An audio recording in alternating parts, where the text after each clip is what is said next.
Hey guys, Caitlin here. So today we are going to talk about what I've done to prep and organize my stuff for essentials for the upcoming school year, the 2025-2026 school year. So if you're new around here, hi, my name is Caitlin, and I am a CC mom. We're going into our 7th year, and every year I make videos showing how I've organized and gotten ready for the upcoming school year. I make them for foundations, I make them for essentials, I make them for tutoring. I assume when my kids go to challenge, I'll make them for challenge too. But I do this to try to help other moms who are trying to get ready, because a lot of times, especially if you're newer, this can be really overwhelming. So like I said, we are going into our 7th year of homeschooling. This will be our 3rd year of essentials. I have 4 kids. My oldest is going into his 3rd tour of essentials, and my 2nd oldest will be in his 1st tour of essentials.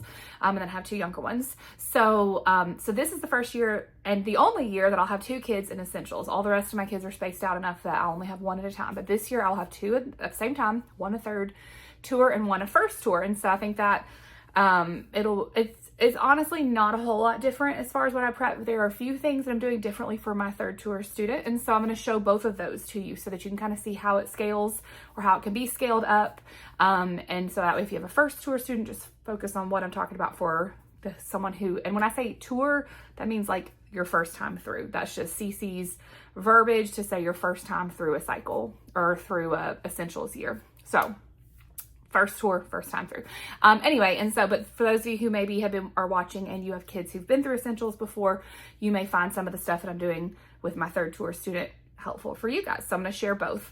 Okay, so let's get started with just what do you need for essentials in case you are brand new. For the people who are brand new, what do you need for essentials? So you need a couple of things. You're going to need your English language curriculum, EEL. This is purchased from CC. This is written by CC for CC. It's not just a curriculum that's out there to purchase for everybody. And you buy this in the bookstore. It does not come in this binder. It comes in several packets that are shrink wrapped, and you can watch my first year, or no, I have an unboxing video from our 1st year of essentials where I unboxed it and showed you what it looks like straight out of the box. So if you haven't ordered yours yet and you want to know what it's going to look like when it comes, you can go watch that short video on my channel. But in just a minute, I am going to show you how I organize all of it, because it does come in a variety of different packets, and you get it and you're like, what am I supposed to do with that? So I will talk you through that in a few minutes. But so you're going to get your essentials language curriculum. You need the IEW writing curriculum for that cycle. So this does not change from year to year. Once you buy it, you just continue using it every single year until they update it at some point, if they do. But the IEW, the writing portion of essentials, that follows our foundations history cycles. So cycle 2, we're doing this medieval history-based writing. If you're watching this in the future and it's cycle 1, you do ancient, and if it's cycle 3, you do US history. And so this changes each year. So you'll get a different book depending on the year. And so essentials is basically made up of 3 components in class. You do your grammar portion, which is this. You do your writing portion, which is this, and then do a math portion at the end of the day, which is really, it's not like a math curriculum at all. It's just math games, basically, to help your kids practice. So you don't need anything for that. Your tutor may give you some like laminated game boards, some dice, that kind of stuff, but you don't need to get anything for that. So those are the 2 main things that you'll be using in Community Day. There's some other components to the curriculum that can be done at home if you want to. A lot of people do, a lot of people don't, and I'll talk about that later, but that's what you need to be ready to take with you. Something else that you need is this teaching, writing, structure, and style. People call it the TWISS, TWSS, and this goes along with IEW. So CC has a contract, I guess, with IEW, where in order for us to be allowed to teach and use their curriculum, we have to watch these training videos, and every community is different in how they handle that. But our community, like several times a year, we meet together and we watch the DVDs in order to check that off. Some people, I mean, you could purchase the DVDs to own for yourself if you want to watch them at home. I don't know how other communities do it, but that's what ours does. We meet together and we have like little watch parties. But this book goes with that, and so you're supposed to get this as well. It's got some handy references in the back and stuff like that, but this is not something that I'm using on the daily. It mostly sits on my shelf just as a reference book. First thing I'm going to do is I'm going to show you how I set this up, because I feel like that is one of the most overwhelming or confusing things when people first get started with essentials, because there's so many different components and you're not sure what you need. You know, like, what do I need to be carrying with me? What can I leave at home? How is this supposed to be organized? And so that's what I'm going to show you first. I'm going to flip my camera around and show you my binder system in a second, but I'll go ahead and hold up some of them. So what I have done is I have one binder of things that I am carrying with me to our class that I'm using on the daily at home when I'm teaching my kids or helping them with things at home. So I have one main binder for that, and I will show you what's in there in a second. And then I have a second binder that you can fit everything into a really big binder, but I don't want to carry a really big binder. So this is 1.5 inches, and that's big enough. If I wanted to fit it all into like a 2.5, 3-inch binder, I don't know if they make 2.5s, 3-inch binder, you absolutely could. I just don't want to carry that around with me every single week, try to haul it out every single day. So I have a second binder that has the second half of the year in it. So I keep the first half of the year plus some things, almost dropped it, plus some things that I need year round in this main binder. And then I have stuff that's not needed till the second half in this other just plain binder that I keep on my shelf. And then at Christmas time, I switch everything. And then I have another binder. It says solutions because it was the solution pack, but basically some of this is stuff that switches at Christmas, and some of this is just like my master worksheets that I don't touch. I just put it in there, and if I ever need to recopy them, I have them. So these two just stay on my shelf all the time. They're just there as references if I ever need them or whenever it's time to switch. And then I just have my one binder that I carry around with me that has all of my pertinent information in there. And different people do it differently. Some people put all 24 weeks in one binder and they keep it with them all the time. Some people only will do like 6 weeks at a time, so their binder is smaller. 12 feels good. I feel like when we have our Christmas break, my brain can switch it out pretty easily, but that way I don't want to carry the whole big thing, but I also don't want to be switching. Some people literally just carry a week at a time, so I don't want to have to try to think about switching that every single week. So this is what works for me. All right, and then I'll show you also how I have my kids' binders set up. So let's just go ahead and flip around so I can show you that and talk you through it. Okay, I'm going to show you my binders. Now, some of this is not stuff that comes in the curriculum that you purchased in those shrink wrap packets. Some of it is other stuff, but I'm just going to show it to you all at once rather than trying to piecemeal it together. So this is a full year overview schedule that comes in Onward, which is an online digital worksheet type thing that CC has in their forum. I'll talk about that more in a minute. We talk about worksheets. If you go to the first week to the end, this is right at the end. You can print it off. Your tutor may also have this for you, especially if you follow a little bit of a different schedule. But this is just the generic schedule that CC puts out. Check with your tutor to see if that's going to change any. But it's nice to kind of see what all you're learning. You can see what all you're learning in both EEL and IEW, your vocab list, that kind of stuff, a quick overview. Then I have a more detailed weekly overview. This is just something created by a parent that was posted on CC Connected in the forums. I have this linked on my blog. I do have a blog post where I link everything that I talk about in these videos, but this kind of goes through each week more in depth than this does, and it has the spelling list, the IEW, vocab, and their definitions. What are you doing in EEL? What are you doing in IEW? Different stuff like that, and there's a different one for each week. So that's handy. Kind of just keeps it all in one spot, so you're not having to scramble around looking for it. I used this a lot my first year. My second year, I didn't need it nearly as much. My third year, I probably will probably not reference this very often, but especially if it's your first year, this is really helpful. Okay, now this is where we get into the stuff that came in those shrink wrap packets that you got. First thing are the mastery charts. So the mastery charts come in there, and what I did was make a copy of them to put in my parent binder, and then I put my originals somewhere else, and I'll show you that in a second, in that solutions binder I was showing you earlier. That way, if something ever happens to this and it gets wet or whatever, my originals are not messed up, just these copies. So I'd color copied them so that on my printer so that they would still be green and match the ones that come in the solutions, but these are copies, and then I have my solutions elsewhere. But I have them in alphabetical order in page protectors so that I can flip to these during class. I also have a copy of an analytical task sheet. I would not necessarily say that you needed to have this in your binder, but if you ever wanted to reference it, I put one in there. Next, I have a little packet about Faces of History. Again, this does not come in your purchased curriculum. This is something I printed off from CC, but it's a really good packet for a timeline for when you need to work on Faces of History and what you need to do to plan it, and kind of like walks you through the steps. I used it the first and second year. That was helpful. So I just stuck that in there. Then I have some notebook paper so I can take notes in class. And then I get into, here's what came. You're gonna have one packet that comes with a bunch of tabs. So these come in your stuff. And then that's really easy to set up. You just follow where each little tab goes. So behind scope and sequence, there's gonna be your scope and sequence. Week 1, it's gonna be week 1. So this is basically your curriculum. So I just put in weeks 1 through 12. If you can see, yeah, you can see that. I just put in weeks 1 through 12. Weeks 13 through 24 are in storage. And then I'll switch them out. But this has our curriculum in there each week.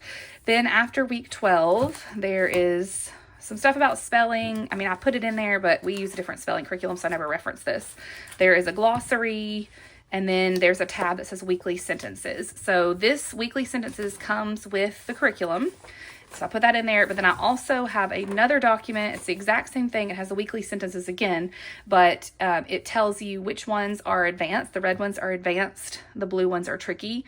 So my first year, I only had my son do the ones that were black. I did not have him do any of the red ones. We skipped those. And so some weeks we were only doing like 2 sentences because the others all had more complicated stuff in them or things that he hadn't learned yet.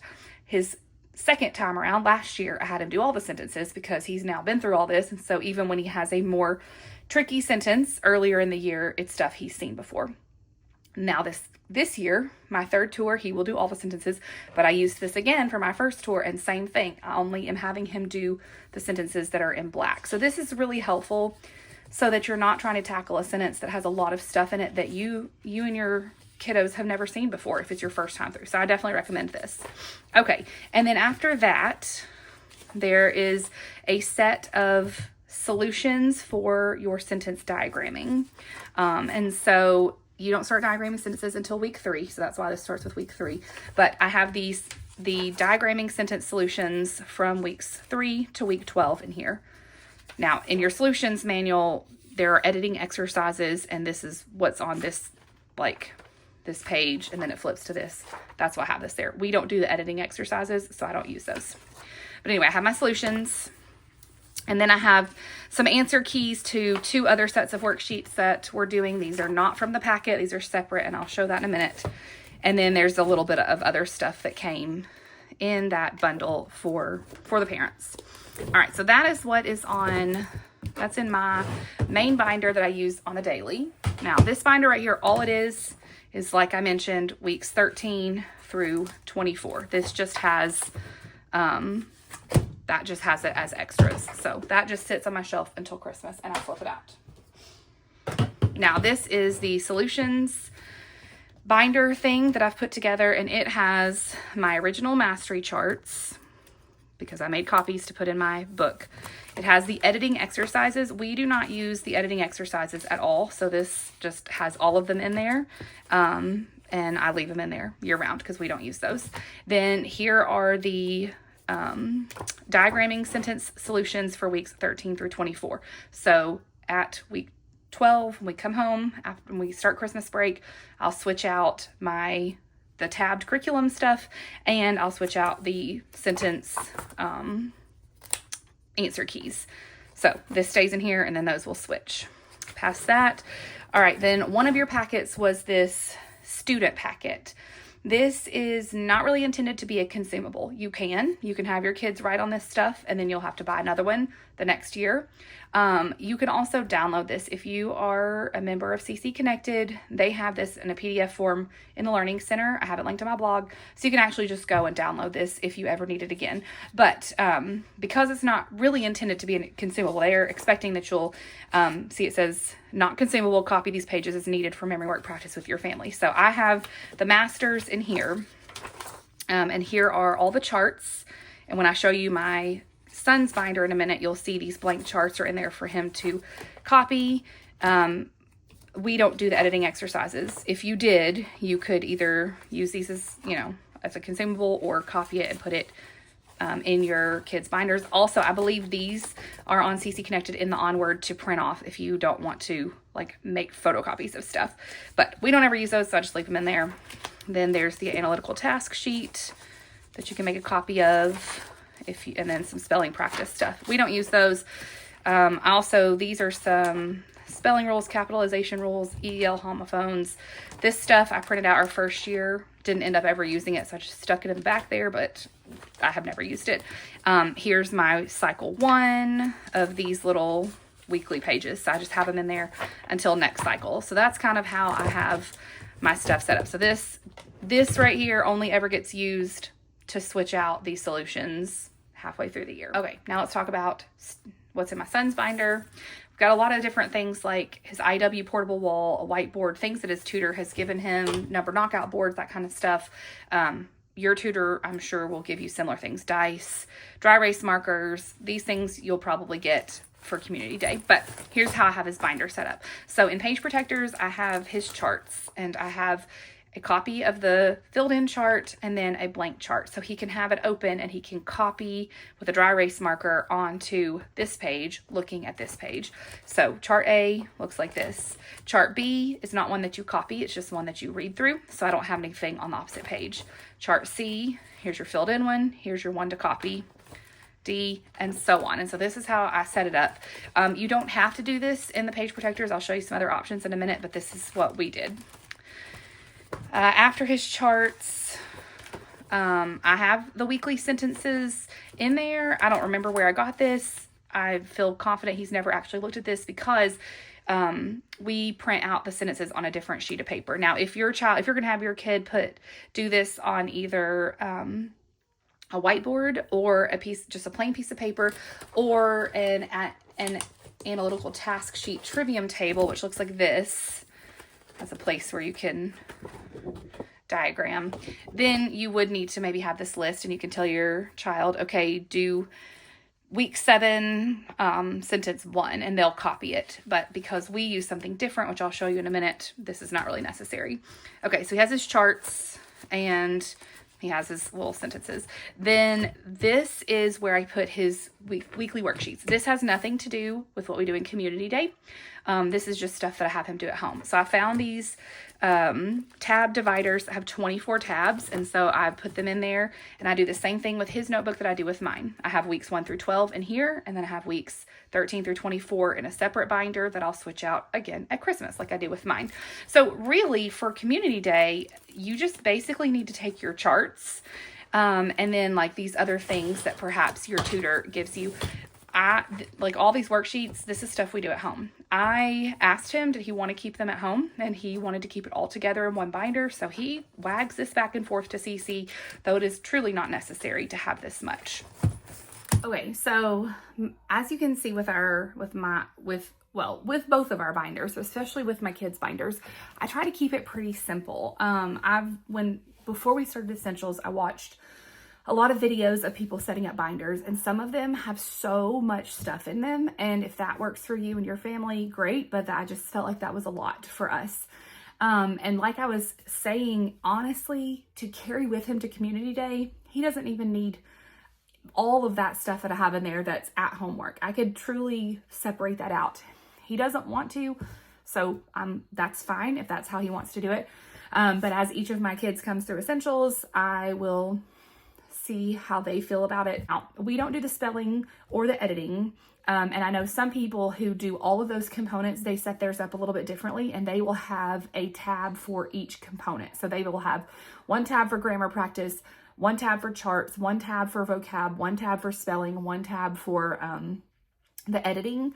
But we don't do some of those things, and so I don't set it up that way. I just have one tab per week, and then it has the worksheets we're doing for each week behind it, which I'm going to show you in a second. So these little fold out things are called trivium tables. If you've watched my foundations prep videos, you've seen the map trivium tables. Cece has like bunch of trivium tables. So there are 4 for essentials. The analytical task one, this is one that everyone in our community uses. This is something that I think our tutors provide for us. This is where your kids can diagram their sentences. It has, let's see here. Here's where you write out the sentence. Here's your question confirmation. You ask yourself these questions. You've got a big blank page to diagram. And then on the back, it has this thing called quid et quo. I don't know if that's how you pronounce it, but that's how I pronounce it. And some other things that you may not use your first year. We did not do any of this stuff on the back our first year. When it was our first year, all we do is focus on diagramming, parsing, which means like labeling what's a subject, what's a verb, what's the adjective, that kind of stuff. That's parsing. We parsed and diagrammed sentences, and that was it for the first year. Second year, we did do some quid et quo type things, but we did not use this. This is something that you may want to diagram. Like I was saying, you can diagram on a piece of paper, you can diagram on a whiteboard, you can diagram on this. Each of my kids will diagram on a printed out piece of paper that I'll show you in a second. But anyway, so I'm kind of getting off track. There are 3 other trivium tables, and these have all the charts in them. So one is nouns, one is verbs, one is sentences. I bought these a couple of years ago, used from a local mom, really cheap. I would not have purchased these like brand new. This has the exact same thing as the charts that come in your master whatever solutions thingy. The idea behind these, let me get an example one up here. The idea behind these is your child could copy them, and there's chart A, there's the filled in one, chart A, the blank one, and they would sit there and they would look at one and copy the other one. Same idea with chart C, conjunctions. These, I reference them and we use them some at home, and I'll kind of show you how in a second. But as far as for quick reference for kids, I don't like them because they're not in alphabetical order. They are grouped kind of by like function, I guess. So like nouns also has the pronouns together, but nouns is chart E and pronouns is chart F, and also adjectives, which is chart J. And so when you're in class and they say turn to chart C, until you kind of have these memorized, which probably your first year, no, that's not going to happen. You're scrambling around. I would prefer to have them alphabetical in a binder. So, you know, if you feel like this is something that you and your child would like, great. But I don't personally like them for copying charts or referencing them in class. Okay, let's talk about what worksheets I keep behind those 24 tabs in the kids' binders. I get these worksheets from Onward. Like I mentioned earlier, Onward is there's a PDF for each week. It's available on CC Connected in the Learning Center. It's worksheets and things that CC has curated together. It's got the charts, it's got worksheets, it's got the sentences to diagram, different things like that. So that's a really good place to start to download that, and then you can just print off the things that you want from there. So these are a set of worksheets. There are 3 per week, except for the first couple of weeks there's actually 4 because there's no diagramming those weeks. But once you get into diagramming after week 3, there's 3 of these worksheets per week, and it just goes over and practices the grammar stuff that we learned that day, that week in our essentials class. Now, for our first time through, I gave him the worksheet. We kind of worked through it together. You know, I'd see what he could do on his own, and then sat there and helped him, and then I checked the answer. Last year, year 2, we did the exact same worksheets, same ones. They don't change for each cycle. It's the same thing from cycle to cycle. He worked them pretty much independently, and then I would just check them with the answer key. This time for year 3, for my first tour student, same thing is I'll give him the worksheet, but we'll mostly be working on them together. But for my third tour student, I will give him the worksheet, and I'm going to give him the answer key. So I have an answer key copy in my binder, but he's going to have an answer key copy in his binder. So he can work through it, and then he can check his work. Another thing, these are from Onward. These are the weekly sentences. And so it gives the sentence already written out here, and then your child copies it, answers these questions, and then diagrams. Like I said, you don't have to print these off. You can just have the sentences in a list, and then your child can write them wherever it works for them. But my oldest, he wanted to have it on a piece of paper like this, and then my second said he did too, so I just printed off for them. I did use that reference sheet that I showed you earlier to decide which sentences to print off. Third tour student, I printed all of them. First tour student, I only printed the ones that were the black sentences that didn't have any tricky things or stuff we hadn't already learned. So they have a different number of sentences some weeks. So for vocab, I have this copy work printed off here with the vocab, and that is less about the vocab and more about them practicing their cursive, because they know cursive, but they don't write it regularly. And so I'm really using this more as a handwriting practice, so more so than a vocab practice, but they each have those.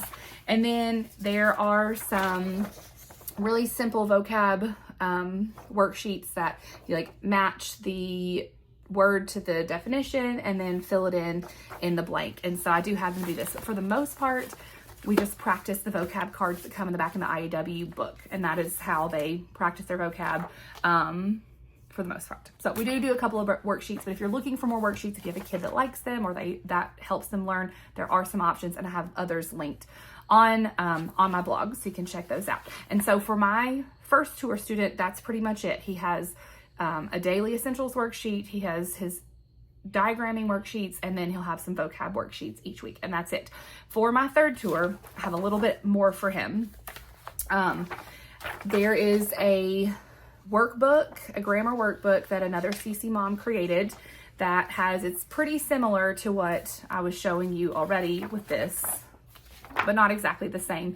And it does change for each cycle. So it's kind of cycle specific, so that the different sentences that they're working with go along with cycle 2.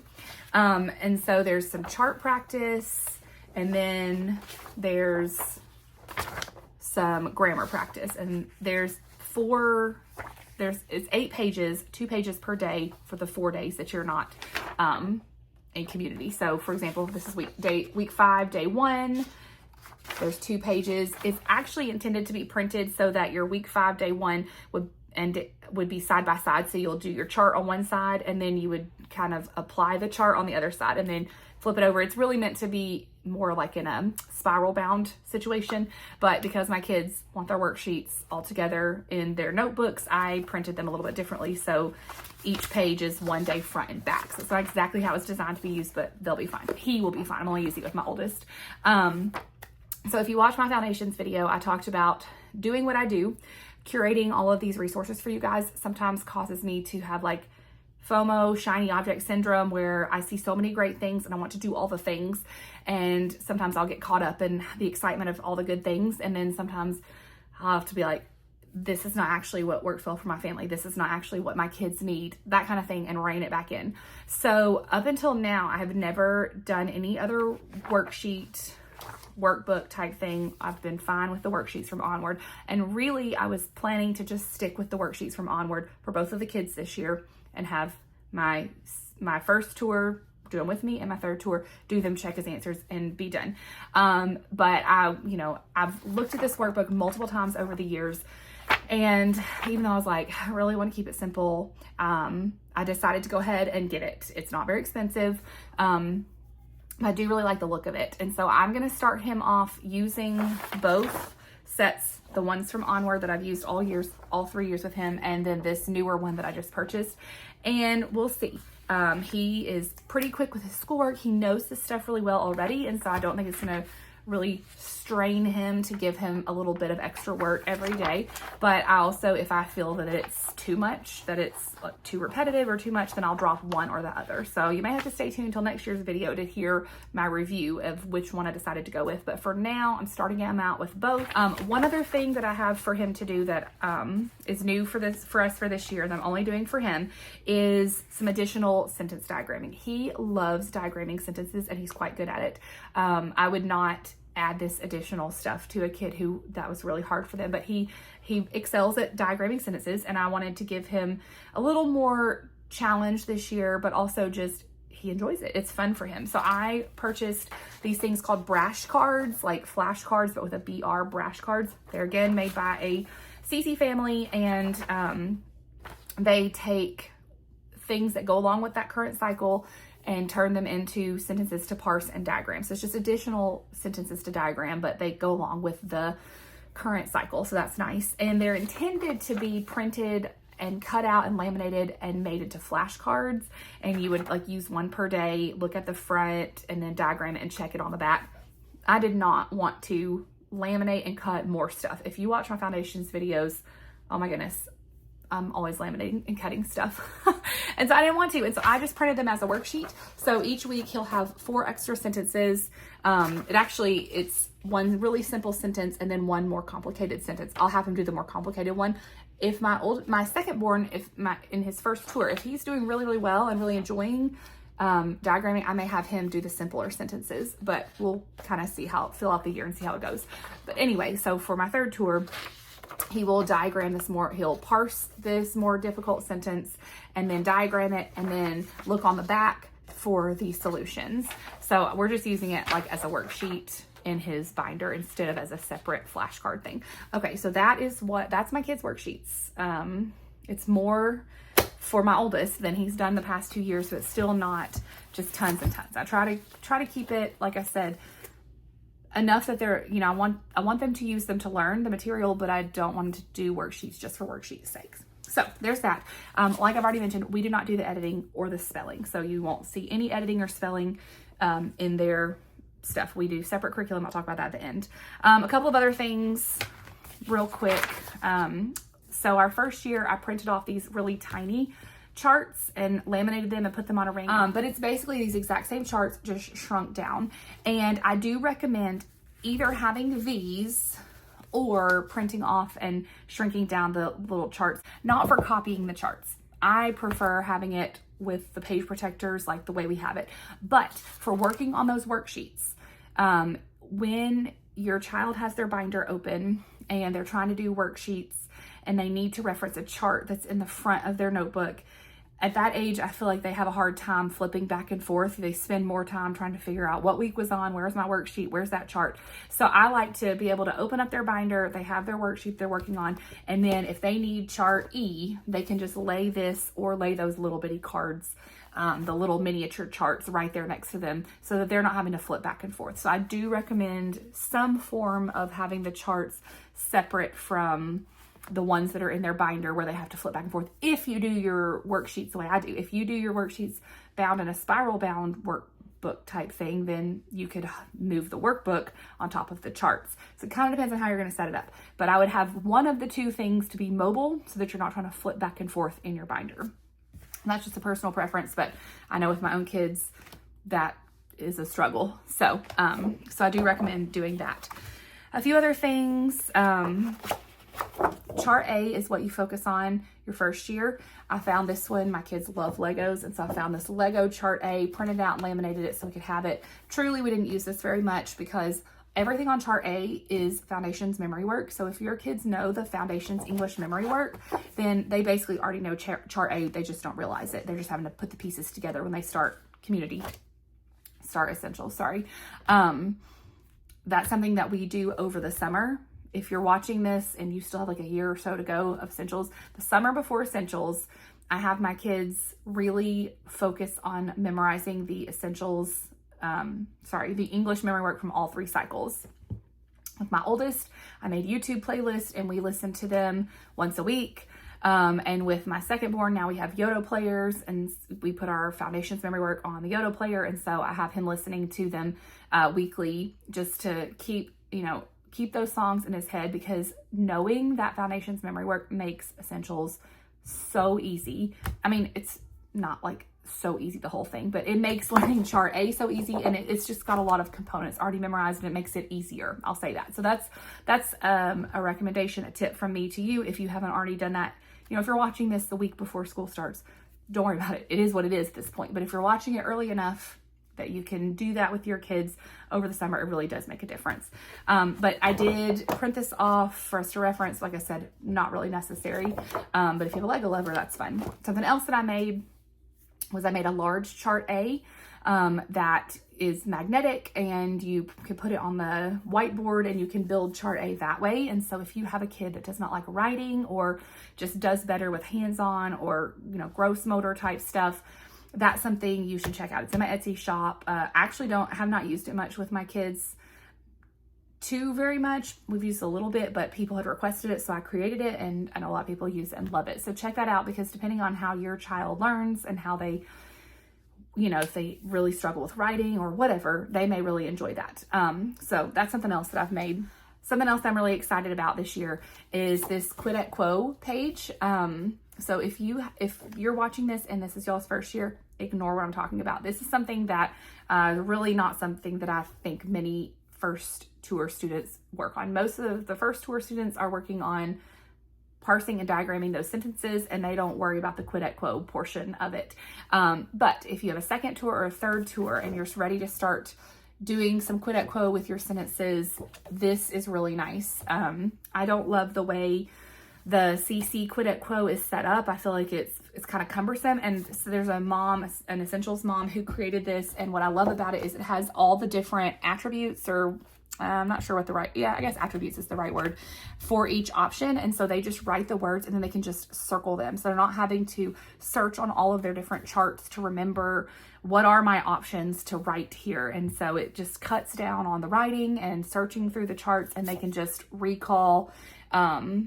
This, I feel like this is great. We did some Quid et Quo during our second tour, but we didn't have this until this past year, or until like this upcoming year. I laminated it over the summer, and I'm really excited for us to use this. So check this out if you have a second or third tour student. All right, and then one last thing, and then we'll be done, and that is something that I created this year. I call it my IEW Writing Reference Notebook.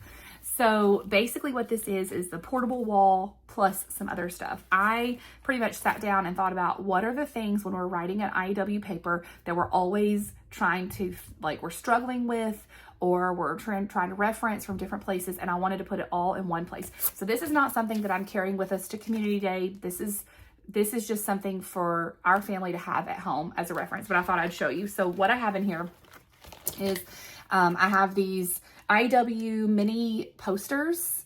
These are from the IEW website. This page right here it's not linked on my blog because it's not a free download. It's something that was given to me, but you can purchase it online if you want those posters to reference. I don't know that I'd spend the money for it necessarily. It's just I already had it. So this is the Stylistic Techniques chart. This is from the TWSS book. You can make a copy of it there. I'm sure it's other places too.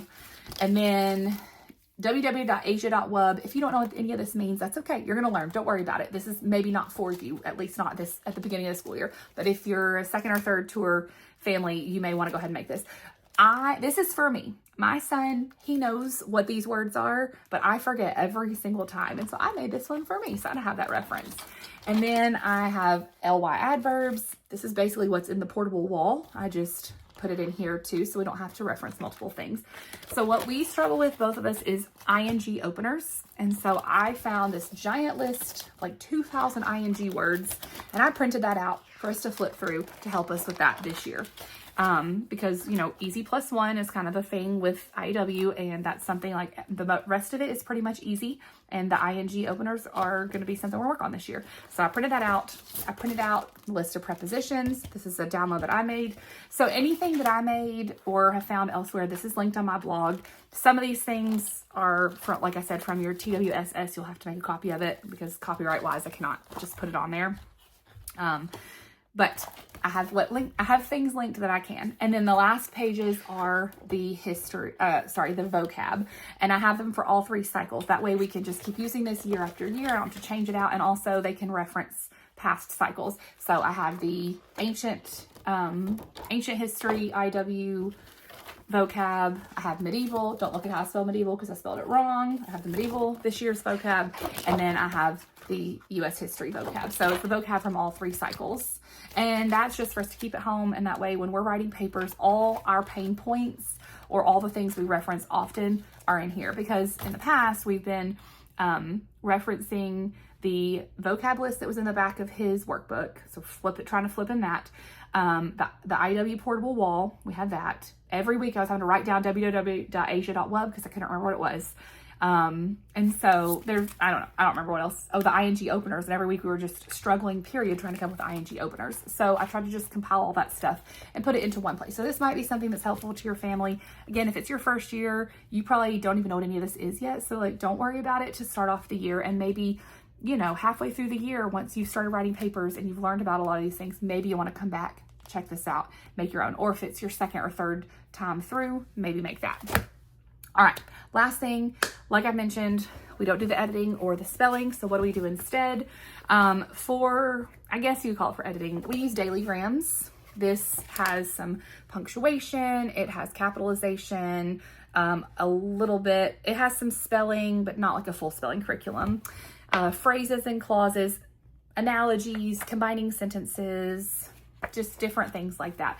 It's very simple. You do 1 page a day. This is the grade 6. This is my older kiddos one. You just do 1 page a day. They're pretty simple, and just practice with some grammar skills that I feel like have slipped through the cracks. We didn't really learn them before Essentials and are not taught in Essentials. And so just some little things like that. And it does have some editing, but not quite as much as those big editing passages that CC provides. And then the last thing for spelling. So our first tour through, we did not use anything for spelling. We were focused on the other parts of Essentials. And I didn't already have a spelling curriculum that I loved. And so we really just didn't do any spelling at all that year. I don't know that I would necessarily recommend that. But that's what we did, and it's okay. You know, we're catching up later. Last year we used a different spelling, and I can't remember what it's called. Automatic spelling, I think is what it's called. And it was good. It helped him some, but it's not like a full, like there's not multiple levels of it. It's just written by CC Mom, and we finished it. So what I'm doing this year for both my third tour and my first tour is we are doing all about spelling, and we are going to start with level 1 for both of them. It's going to be very, very simple. They're going to fly through. I have the first 3 levels already purchased because I think we'll probably finish all 3, especially for my oldest, in 1 school year. But we're going to be using all about spelling and giving that a try, just to make sure we learn those foundational spelling rules that we just did not get in earlier years. So they're both going to do that. They're both going to start at level 1, and then we'll just probably go a little bit faster for my oldest than we do for my second, but they'll both go pretty quickly through. So that's what we're going to be doing for spelling. CC uses, I think it's called Spelling Plus, is where they get their list from. There's bunches of options out there, and I don't feel strongly about any of them about what's the best. Once I've gone through all about spelling, maybe I'll have rave reviews and love it, or maybe I won't. So stay tuned. Stay tuned for a review video or for next year's Essentials video, but that's what we're trying this year. So anyway, I hope that helps. One other thing before I go. I've had a lot of requests for people asking, how do I structure our day? What do we do at home for Essentials? And so I'm going to make a separate video kind of talking about our weekly routine and how I schedule out all these worksheets that my kids are doing. How do we get all the charts and the vocab and the sentences and all these things? How do we do that? And I'm going to do a separate video. So be looking for that sometime the next couple of weeks, and hopefully that will help you guys too. So anyway, all right, have a great day. Bye.